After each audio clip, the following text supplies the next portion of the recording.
Hi, afternoon everyone. Welcome to the Tech Village and welcome to the Emisha City Hack press conference. I'm Tatenda Mapfumo and I'm the chief storyteller at the Tech Village. So sorry for running late. We were still waiting for more journalists to come, but I think we can just proceed. They'll join us when they get here. Right. So without wasting much of your time, I'll just get going with the program. So here we have our panel. So we have a representative from the Tech Village, who's Takunda Chingonzo, our founder, and he's going to be talking about the Tech Village and why they are particularly interested in this hackathon. And then representing First Source Technology, I normally say FST, and then I remembered that probably you don't know what FST stands for. So representing First Source Technology, we have Tami Mudzingwa and Max Moyo. They are the executive directors of FST. And then representing City Council, our Bulwayo City Council, we have Mrs. Mpofu. She's going to be taking your questions and she's going to explain why City Council is also interested in this hackathon. So now I'll leave the floor to our panelists, and then they're going to explain, introduce themselves, their organizations, why they're also participating in this hackathon. Then after that, we'll do the questions, but yeah, I'll let you know when it's time for the questions. Is it clear?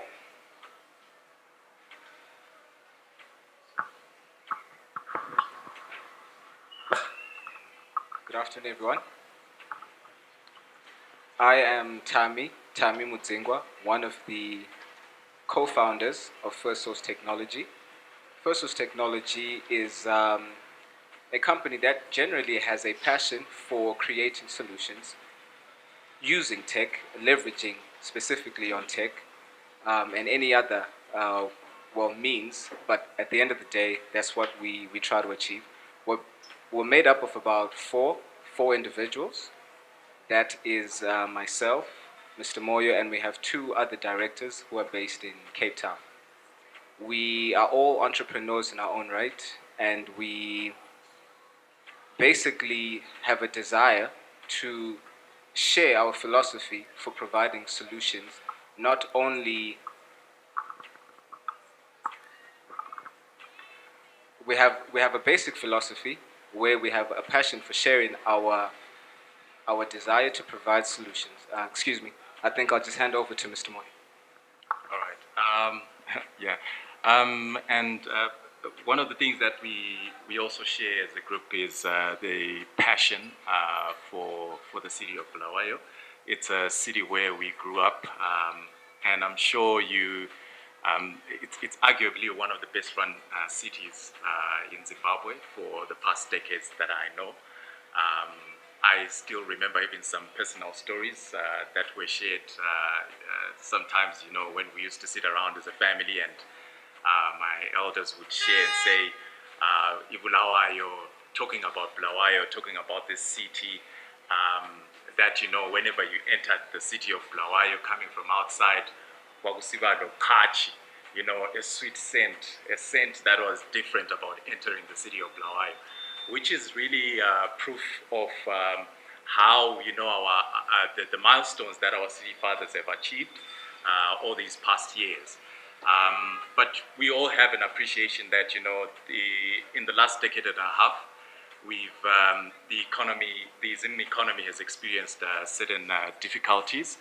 And I'm sure that has also impacted a lot of institutions, and that's why I believe we've taken this opportunity amongst all the challenges that are there to say, no, why don't we lend a hand? Why don't we do something about what's happening in our city? Yeah, I'm sure that's...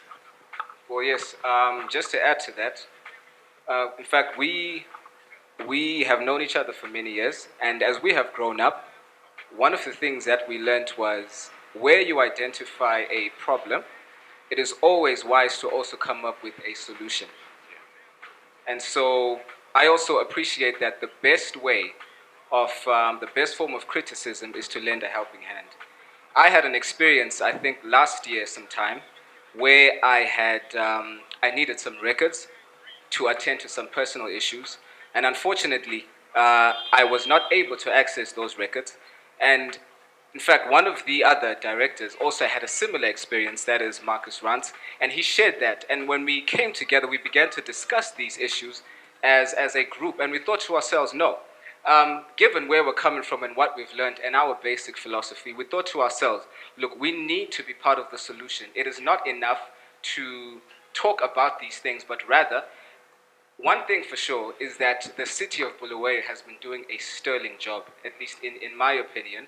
They've been doing really well, but we would also understand that many, in fact, even the best organizations all over the world, also engender the idea of continuous improvement. Yeah. So we thought to ourselves that let us also be part of this philosophy of continuous improvement. And we were fortunate enough that when we approached the City Fathers, they were willing to engage us and give us an opportunity to, and an opportunity for the young people as well to come up with solutions that would improve the service delivery standards for our city. So hence, we are working towards, starting tomorrow, coming up with these solutions. It's a sprint event for the next 48 hours. Young people in Bulwayo are coming together, brainstorming, crunching code, thinking about ideas, criticizing each other, and at the end of the day, we would like to see actual solutions that not only improve how Bulwayo is running as a city, but even create opportunities for employment for the young people. So this is not just a hackathon where people are just going to come and make a lot of noise and at the end of the day get some prize money or get an award, but rather we would like to work with these people post-hackathon for those that qualify and eventually turn them into an actual business. And so not only are we doing that, but we're actually creating more employment.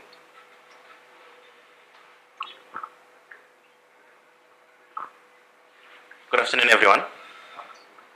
So my name is Takunda Chingonzo. I'm the founder of the Techvillage. And the Techvillage is an organization that helps young people who have ideas to turn these ideas into actual businesses.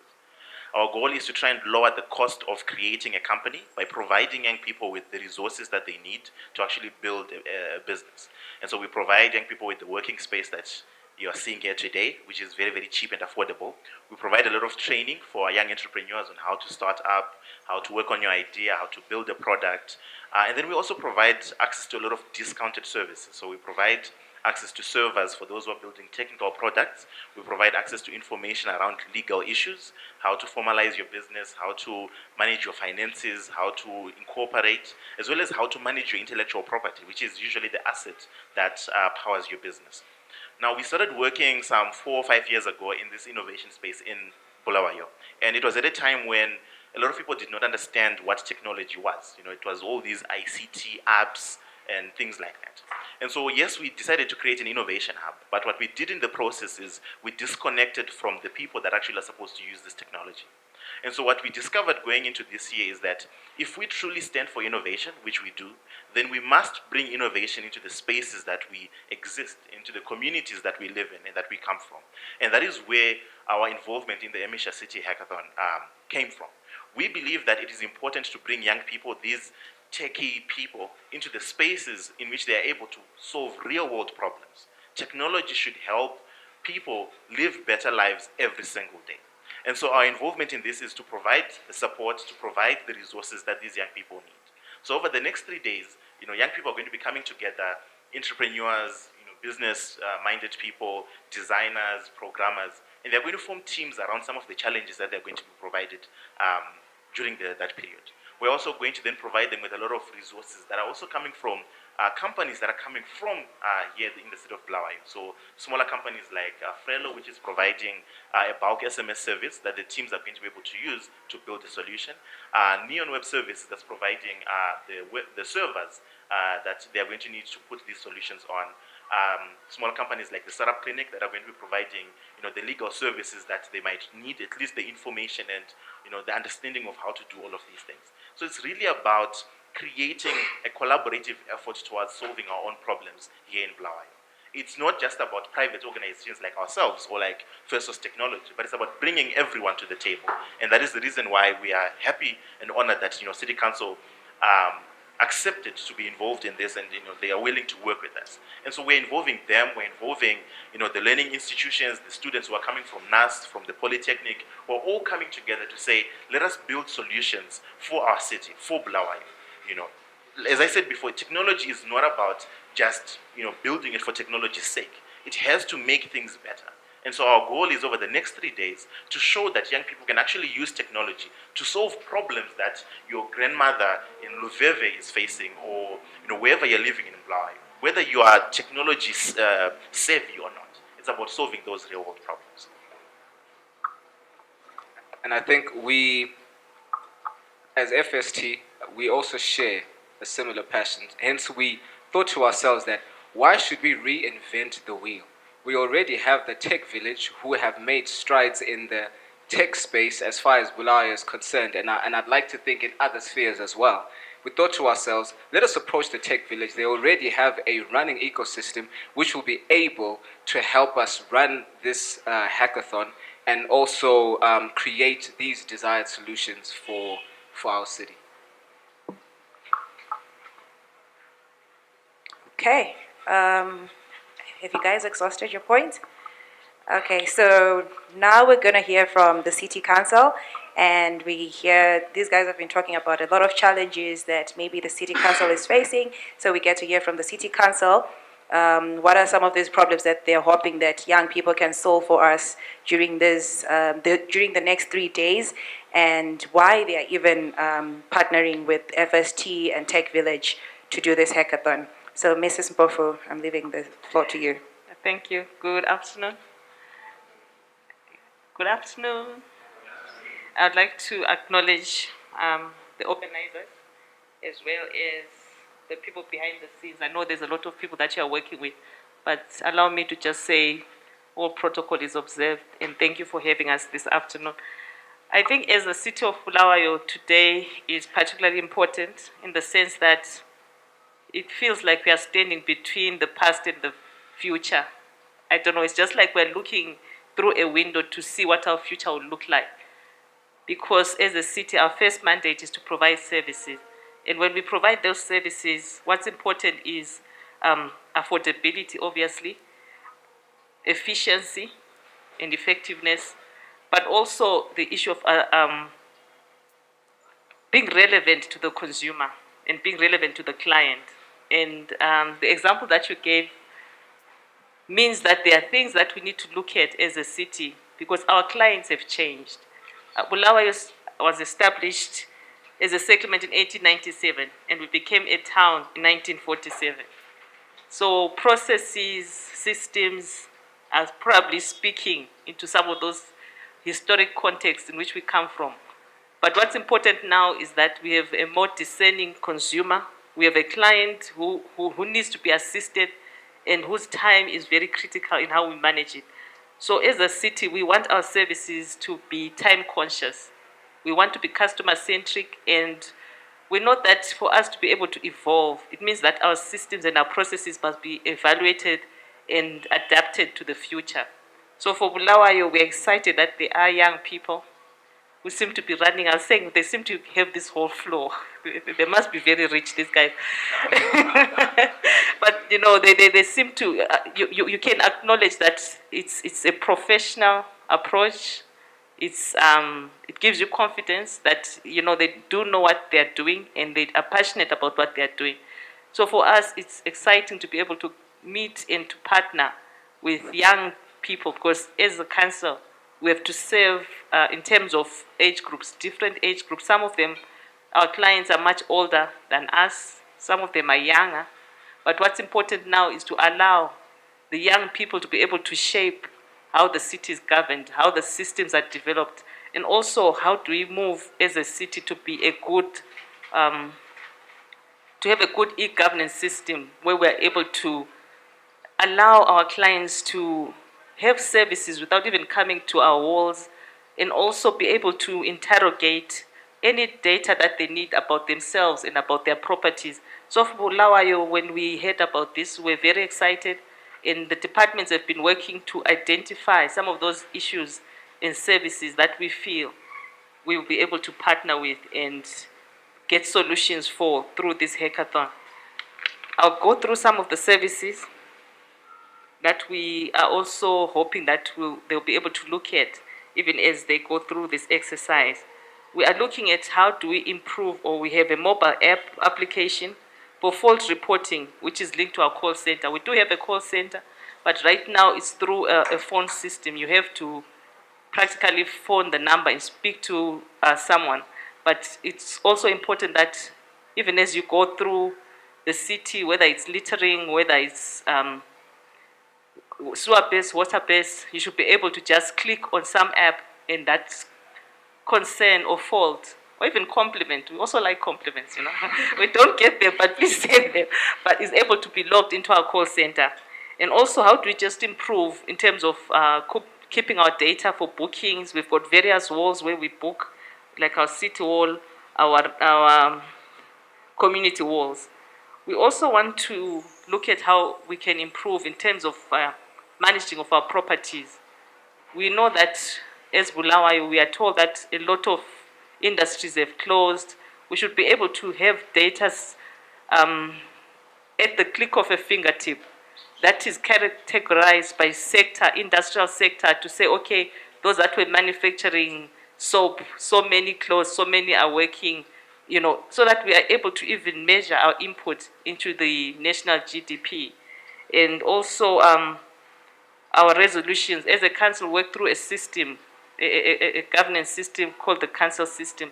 And as we go through committees and meetings, we should be able to, just at the tip or a touch of your fingertip, be able to monitor, to say this resolution, how was it handled, what happened to the client at the end. And also those resolutions, are we able to track them to say, okay, if this is how it was handled, why are we not having an improvement? Because some people come in, they want to put up services, but sometimes it's an issue of the impact. How do you make sure that you're getting impact from the solutions that you put forward or from the resolutions that you put forward?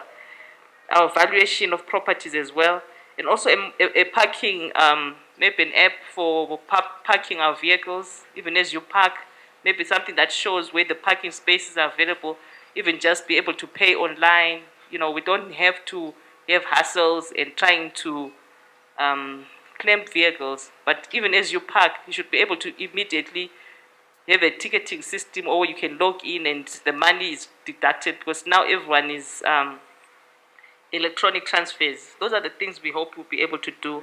And even our clinics, our doctors are thinking of having a mobile application to upload x-rays. When the clinic has done the x-ray, they should be able to load it onto a mobile application, and the doctor, because we do have a shortage of, not a shortage, we do have doctors that do rounds in the city council, but they don't sit in one clinic. So they should be able to get the client information and be able to say, okay, this is what's wrong with the client, and communicate with the clinic. Obviously, that's talking to the waiting hours, the quality of service. People don't have to keep long hours at clinics, but the nurses can also be able to continue with the service even with limited resources.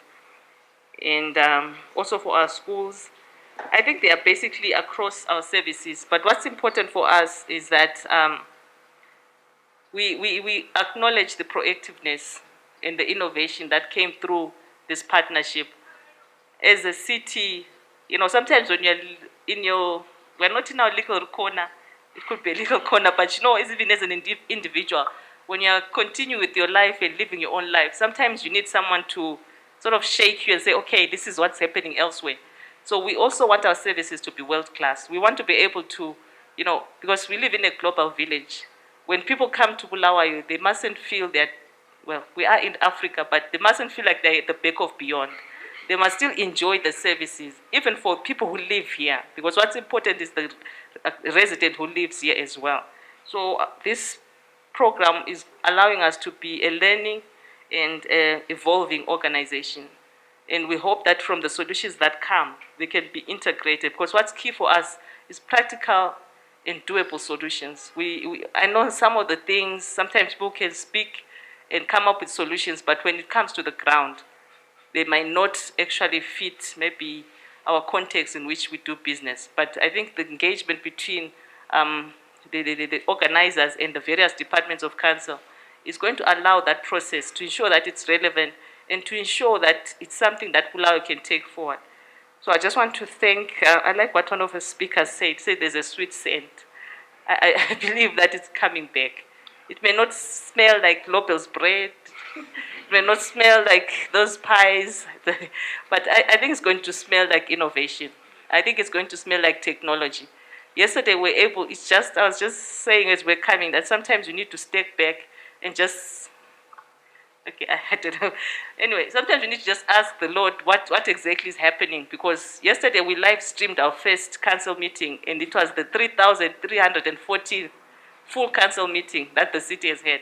But we're able to get people from the comfort of their homes or offices to actually follow the proceedings. And also, just today, we have this process that's starting. And I know that there's another group where they're going to take young girls through a coding system. So I was saying maybe our future is innovation. Maybe we're looking in the wrong place. So we are very excited, and I'm not sure how the future looks like, but I know it's going to be very exciting. So we thank you for coming to partner with the city of Bulwayo. And also, it was your initiative. We didn't know much about Techvillage, but you had an interest, which is key. You had an interest in how the city was running.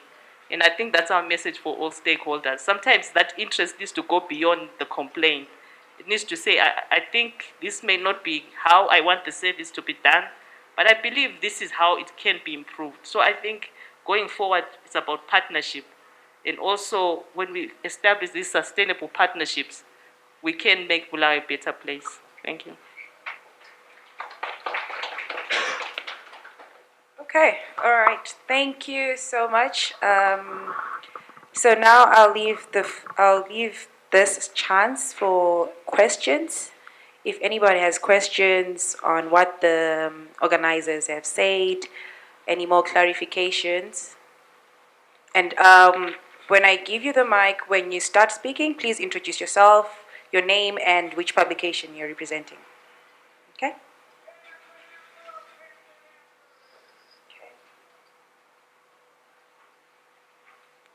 Hi everyone, my name is Prince Sunuzan from the Chronicle. My first question goes to the organizers. I wanted to ask how many people are you expecting, and where are they coming from, which institutions, and what kind of people are you looking to have tomorrow? Then my second question is, these solutions, say someone has come up with a solution, how is it going to be developed into actual practice, and who is going to fund that process?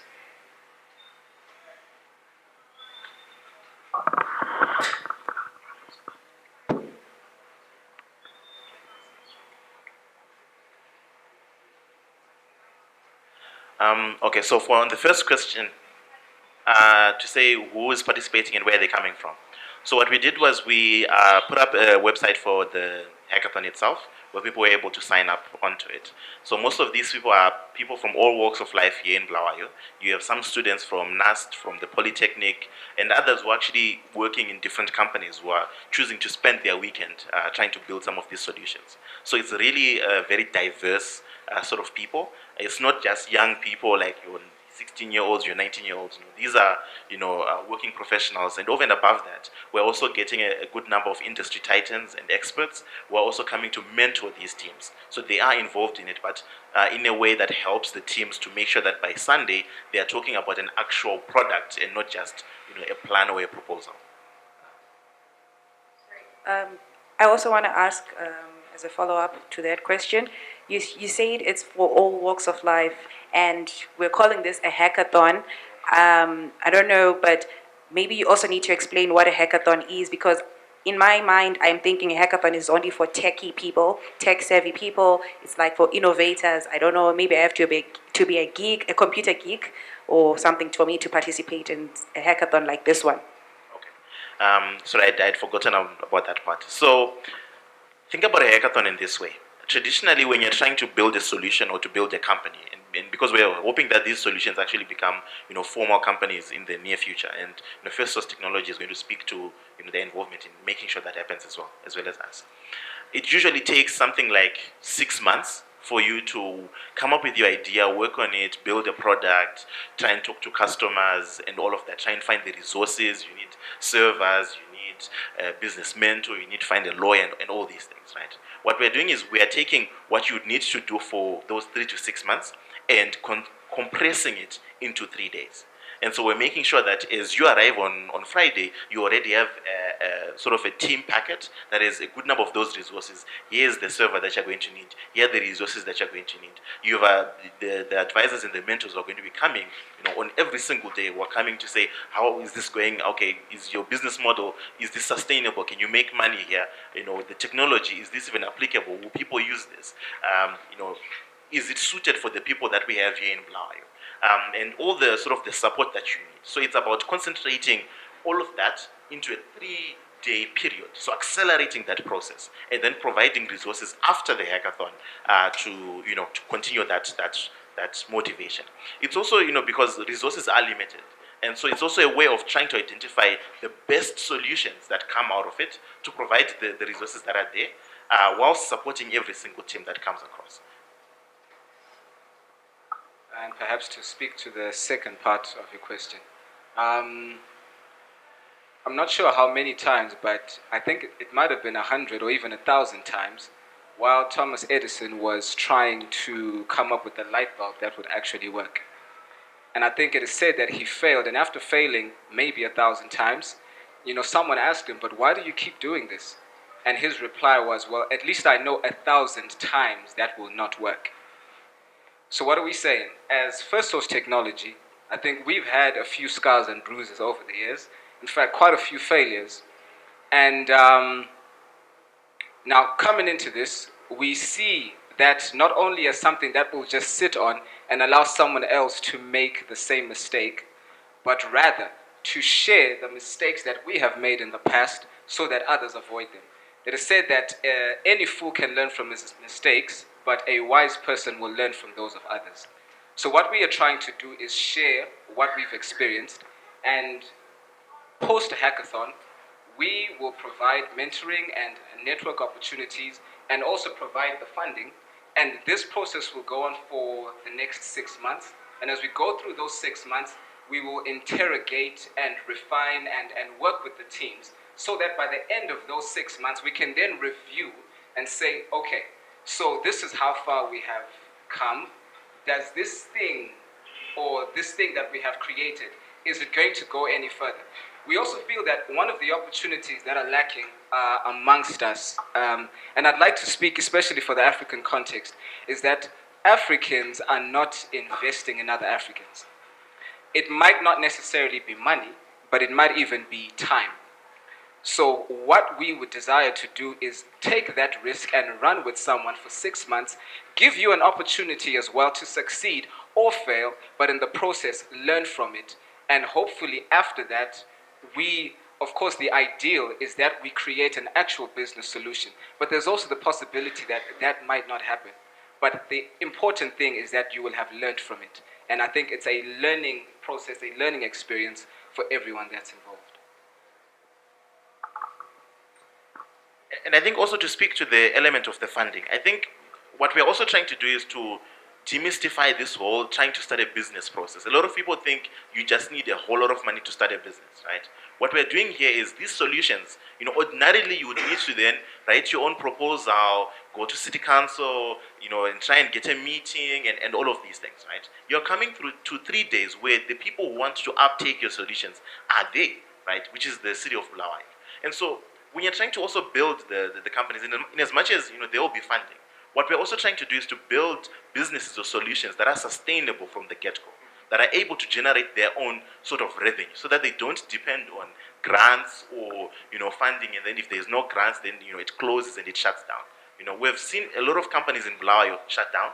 We need to change the system and the paradigm that we use to start businesses, and that's also inherent in this hackathon that we're talking about. Any more questions?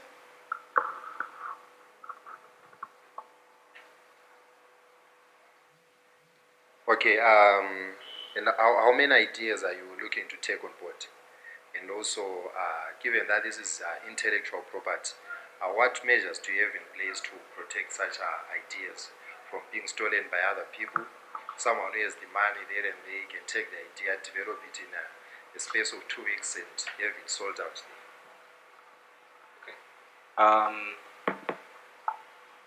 I'll deal with the first part of the question, and then perhaps I'll hand over the IP side to Takunda. We expect 3 teams to qualify, and now the qualification process is going to be based on specific key performance areas. So we want to make sure that that selection process is as objective as possible. Now, why 3? This is because number 1, the funding is limited, but number 2, even the product itself, there are some products that might not have reached a stage where we can actually begin to work with them and incubate. So what we are trying to do is at least try and get the best of from the group, and then work with the best to eventually create what we desire. But there are those people who might not make it. Now, the idea is that we're not necessarily closing the door on them, but rather they will also get an opportunity to continue working on these ideas. And if they need any advice, any resources from the Techvillage, from First Source Technology, we will make ourselves available. The only difference is that our level of commitment will not be as, perhaps to the same degree as the first 3 that qualify. And I think on the IP side. So I think it's important to note that the people who are forming teams to work on these things, whatever they work on during this weekend, during this hackathon, they own whatever they work on. So that intellectual property is theirs. It's not Techvillage IP, it's not First Source IP, it's not Bulwayo City Council IP. They own the intellectual property. And what we are doing is, so we're working with ARIPO, the African Regional Intellectual Property Organization, to promote the awareness of intellectual property. So how do you protect it? There are patents, there are industrial designs, there are many different forms of it. And most innovators do not know about this. Now, in terms of ideas being stolen by somebody who has money there, the first thing that we need to note is there is nothing new underneath the sun. When people come up with new ideas, it's new to you, but somewhere, somehow, somebody has worked on it. And the truth is, if you don't work on it, I can guarantee that in maybe 6 months, somebody else is going to come up with that solution. So our idea is, yes, in as much as you can patent and do all of this, and we will educate them on these things, the best way to protect these ideas is to execute them. And that's the reason why we're accelerating the work over the weekend. So that even, yes, if you come on Sunday and you hear an idea and you want to try and steal it, the team that is going to be working on it is going to be further in terms of progress than you ever could be. And then also remember that the uptaker of this technology is going to be present. City Council is going to be present. And so, yes, there is that element of people can take ideas, but these ideas are probably not going to be new. And so long as we continue accelerating these teams, they're going to be at a point where they can protect their ideas and get them to market way before anybody else. Because at the end of the day, it's about who gets to market first. And that's the reason why our partnership with City Council is very, very important. Because it's not just us getting together to have fun, to build technology, and then we just sit on it and try and market it. It's building technology to fit an actual context. And that's why we were talking to all the different departments at City Council to make sure that it really works. Anybody else with a question? Prince, again. Okay, who's doing the selection? Are you bringing in experts, or it's just you guys?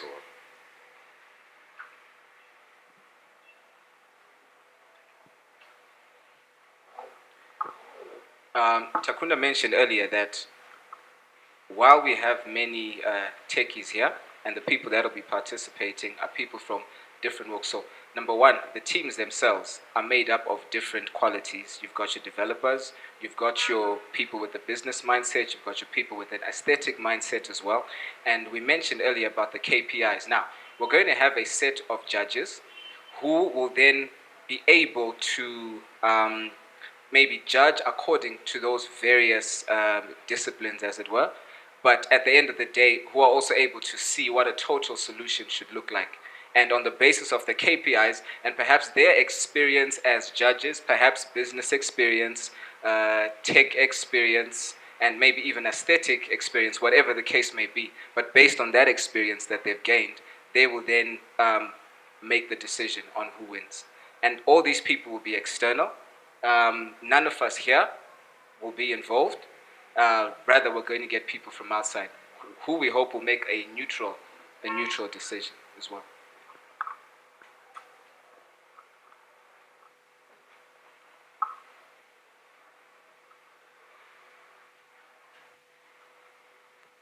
Hi everyone, my name is Itai from Umtombo, I Connect. My question is directly rather at City of Bulwayo. With the winners, what are we doing with them? Are we employing them? Are we partnering them? How are they using their technology? Okay, I think perhaps First Source Technology would be in a better position to deal with that question. Yeah, right. So the winners will receive 6 months guaranteed incubation. Now,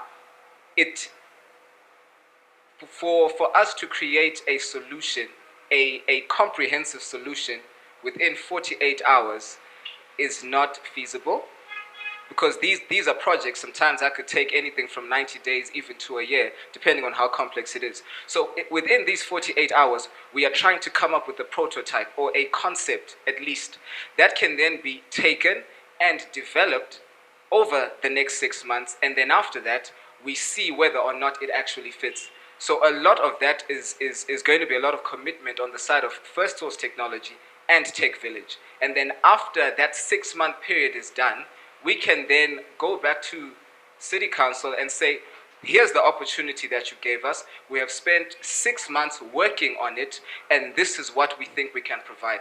And thereafter, it's still, we are looking at this as a business engagement. So just because we've been through this, City Council also should have the right to say, well, this is acceptable or this is not acceptable. This is not a guarantee that City of Bulwayo is going to take this up, but rather they've given us an opportunity, and like he said, we need to work and play our part. It's not a donation, as it were, but we also need to work and make sure that we are actually producing something that is tangible.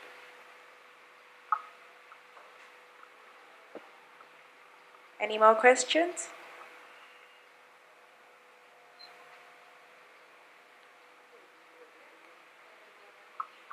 Thank you. Maybe just as an addition from City Council, what we also highlighted when we discussed with Techvillage and First Source was that the solutions need to be able to link to the systems that are within Council. It's not creating something new, but it should be able to integrate into the current systems. And we emphasize the hackathons that are going to be there from tomorrow, that they need to look at the systems that are there. You're not creating something new, but how is it integrating to what is already there within the council system and within the city bylaws and regulations? Thank you. I don't know how to put this in a question, but I've seen this before, where you come up with a business proposal, you give it to someone, they go through it, they tell you, no, this doesn't fit the bill. You turn your back and go. 3 months down the lane, they take up that same thing that you brought to them, they put it up, you go back and they tell you, no, this is different, this is ours. How are you going to handle that? That is very, very true, and that does happen. And as the Techvillage, we're actually there to defend and protect entrepreneurs and innovators from having such things happen. The reason why we are working in such a way that we want these solutions to be sustainable is that even if, for example, if the teams that solve all of these challenges, City Council might come to a point where they say, this maybe doesn't integrate or it doesn't fit within where the city is going. The team, because this has been built with sustainability in mind, has the ability to take this anywhere else, go to South Africa, and turn that solution into a business. The way we're also working, so you'll find that during the weekend, it's not just people sitting in a corner and just building their entire solution alone. They're actually going to spend a lot of time either interacting with City Council officials or ordinary citizens in the city of Bulwayo to say, look, if we were to build a solution like this, would you actually use it? Would you be willing to do this and do this? Do you pay using, Swipe, EcoCash, online, and things like that? So that the solution that they actually create is used to say, if we officially launch this in 6 months' time, people in Bulwayo will actually use it. So there's a lot of validation that is put into the building of it. So it's not just a proposal, as you had said it. And because it's going to be an actual solution, if somebody then says no, as I said, because it's working, you can actually take it wherever else and actually run it on your own, or choose to actually try and run it independently from any other partnership. That's kind of our idea around ensuring that innovation isn't stolen. It's true, if you just do proposals, half the time proposals are not even read, right? But if you have a working solution and you're saying, look, here's the app, it works, right? That's a different conversation altogether. Okay. I have a question for you, Takunda. So you're saying if those young innovators develop solutions and then maybe City Council, Bulwayo City Council does not take them or they do not adopt them, they are allowed to take them to another city council or another municipality. Yes, because And so there's no way of making sure that that sticks to Bulwayo City Council. They're still free to take it to another municipality. yes, because remember we said that the intellectual property, they own it. The teams, the students, the people who are coming, they own that intellectual property. But as Marx had alluded to, I think we have the most progressive city council in the country. We actually have a couple of people who are coming from Harare who have tried to work on some solutions and faced other challenges. I don't stay in Harare, so I don't know what's going on.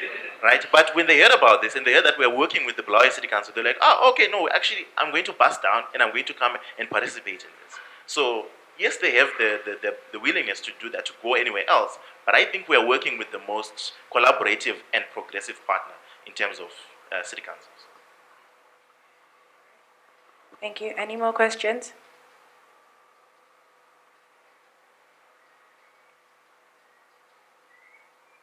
All right. Now, okay.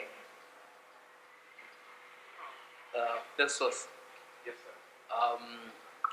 Suppose a group of students come up with an idea that doesn't make it to the top 3, but it doesn't make it to the top 3 because of one or two technicalities, but it's a good product. Are you willing to buy that IP from them if they say that selling it to you? Are you willing to buy on it, or are you willing to work on them? We will work with them to improve it to a sellable app. Okay, so I think my colleague did allude to something to that effect, that we are not going to dump those who would have failed or something like that, but they still have the opportunity to get the attention of some of the resources that we'll be offering, such as the mentoring, and continuing to make sure that they refine whatever solutions that they'll be working on. And look, if they make it eventually, we still take them on board, because the off-taker is there, who is our partner, the City Council of Bulwayo. Yeah. And I think maybe we also need to correct something as far as mindset is concerned. I would like to believe that it's okay to fail. It's okay not to succeed. But what is not okay is to sit and say, this is where I am, and not work towards improving on what's already there. And so one thing we also want to say and encourage is, look, yes, you haven't made it to the top 3, but it's not the end. You've got something, see how you can work on it and improve it, and at some point turn it into something. And in fact, you might not even work on that, but the experience might help you identify a different problem, which you will then identify, work on a solution, sell it to someone else.